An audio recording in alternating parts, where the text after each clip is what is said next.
ఇలాంటి బుక్ పోరా పని పట్లేదు ఇడికి. అక్కడ ఒక రకమైన బుక్ ఉంది, అది కూడా టేబుల్ మీద. దాని మీద చెయ్యి నేను పెట్టి చనిపోయిన మా నాన్న గురించి ఆలోచించాను. కాసేపు మా నాన్ననే తలుచుకుంటూ ఉన్నాను. తర్వాత ఉన్నట్టుండి మా నాన్న గొంతు వెనక నుంచి వినిపించింది, అమ్మ తోడు. చాలే చాలే ఆపరా బాబు, మీ నాన్న ఎవరైనా పంపించుంటాడు.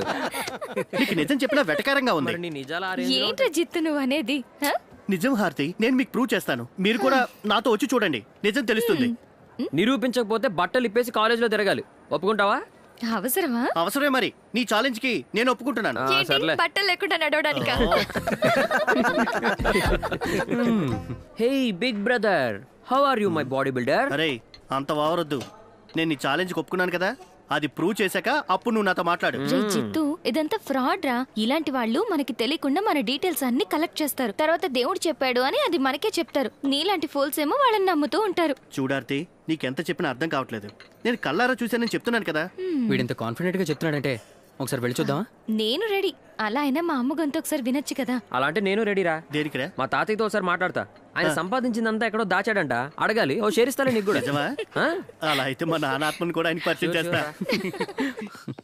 రండిరా, ఇప్పుడు తేలిపోద్దంతా.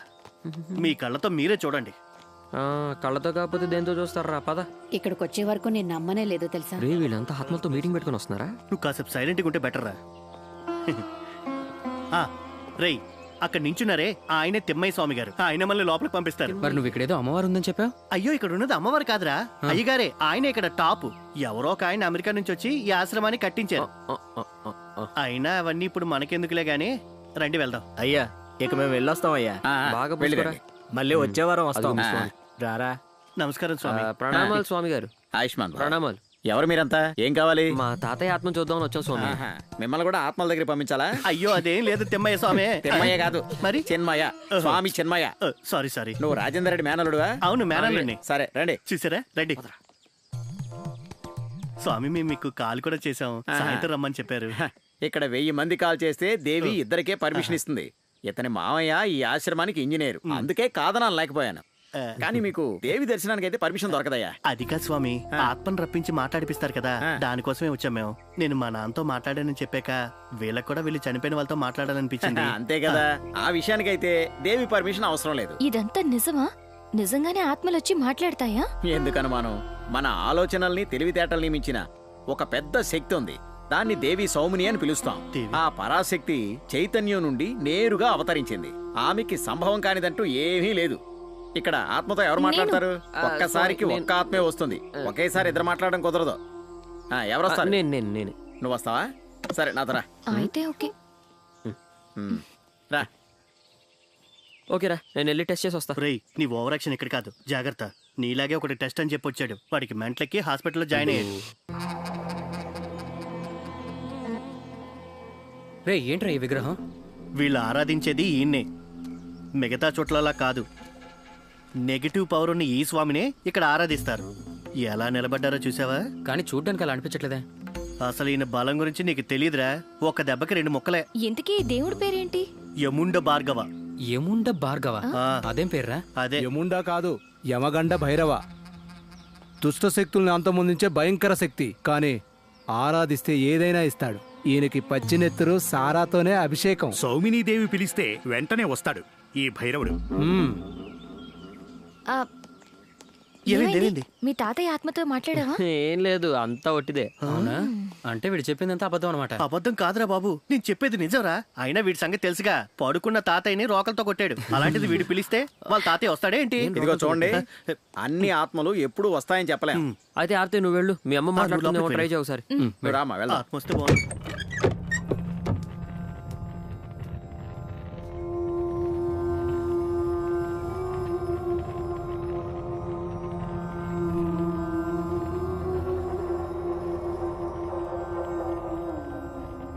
ఇట్రామ్మా, ఇక్కడ కూర్చో.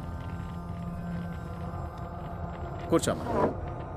ఇప్పుడు ఈ పుస్తకం మీద 2 చేతుల్ని ఇలా ఉంచి మీ అమ్మ పేరుని మనసులో తలుచుకొని తర్వాత కళ్ళు మూసుకొని ఆమెని ధ్యానం చేయి. నేను బయట ఉంటాను.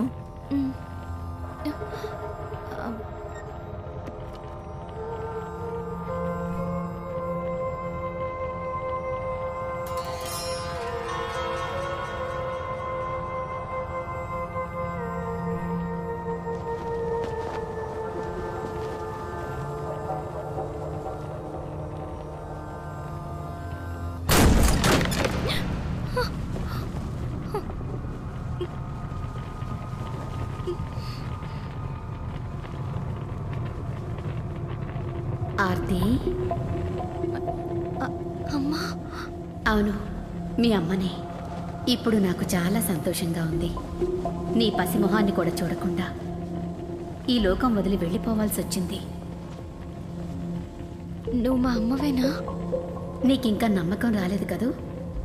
నాకు బిడ్డ పుడితే బిడ్డకి తొడగమని మీ అమ్మమ్మ నాకిచ్చిన రత్నాలు పొదిగిన కడియాలు మన ఇంట్లోనే ఉన్నాయి. మీ నాన్న గదిలో ఉన్న నా పెట్టెలో ఒక ఎర్రటి కాగితంలో చుట్టి అందులో దాచిపెట్టాను. నువ్వే వెళ్ళి చూడు.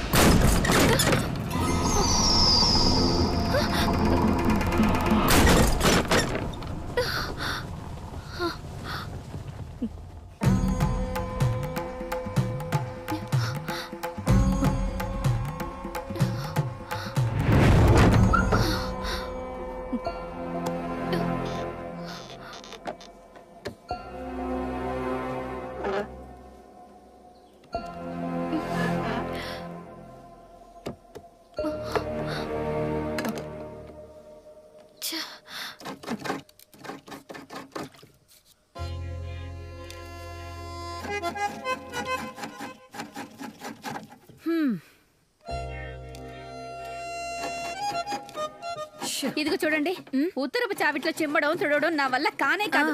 అక్కడంతా ఉచ్చ కంపు. అది పిల్లో కుక్క పోసుంటుంది. వీధిలో కుక్కలన్నీ ఇక్కడే ఉంటున్నాయి కదా. సర్లే, కొంచెం నీళ్లు పోసి శుభ్రంగా కడుగు. అది పిల్లో కుక్క పోసిన ఉచ్చ కంపు కాదు, మనిషి ఉచ్చ కంపు. మనిషి పోసిందా? అవును, చావిట్లో, అది కూడా ఇతని గది ముందే. ఏయ్, అనవసరంగా మాట్లాడుకు. నువ్వు సిగ్గు లేకుండా ఎవరైనా సావిట్లో వచ్చబోతారా? అబ్బా, నీ మొహానికి అంత సిగ్గు కూడా ఏడ్చిందా? నీ గది దాటి బయటకు వస్తే బాత్రూమ్ ఉంది, అక్కడికి వెళ్ళి పోసుకోవచ్చు కదా. ఏంటి వరద ఇదంతా చండాలంగా? అయినా మీరు దాని మాయమాటలు నమ్మద్దాం గారు. ఊరికి ఎందుకు అది గింజుకుంటుంది? నీళ్ళు కొట్టి కడిగాను కదా నేను.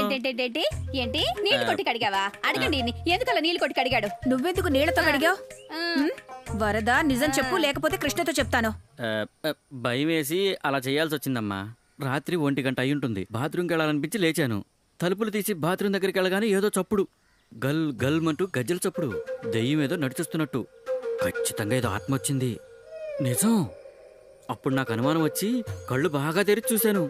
అక్కడ ఎవరో ఉన్నారు, అంతే. చూడగానే ఉచ్చ పడిపోయింది. అయ్యయ్యో, కొంచెం కూడా సిగ్గులేదు, ఉచ్చ పడిపోయిందట. నువ్వు చెప్పింది చూస్తుంటే నాకేమీ నమ్మాలనిపించడం లేదు. ఎందుకంటే నోరు తెరిస్తే అన్ని అబద్ధాలే చెప్తావు.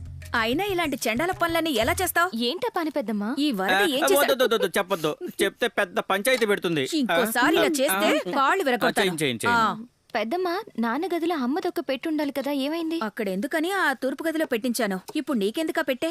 నాకు పనుంది.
పెద్దమ్మా పెద్దమ్మా పెద్దమ్మా ఆగు. ఏంటమ్మా? తూర్పు గదిలో అమ్మ పెట్టెలో కడియాలుండేవా? ఓరి దేవుడా, ఆ గది ఎవరు తెరవకూడదని నీకు తెలీదా ఏంటి? అయినా ఆ గది నువ్వెందుకు తెరిచి చూసావు? తెరిస్తే ఏమవుతుంది? ఏమీ కాదు, ఆ గది ఎవరు తెరవకూడదన్నారు.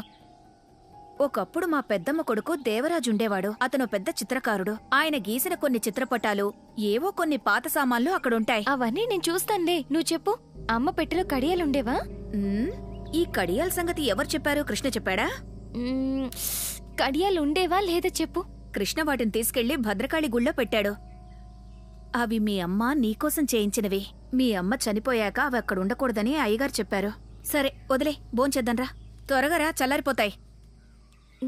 ఇప్పుడే వస్తాను పెద్దమ్మా.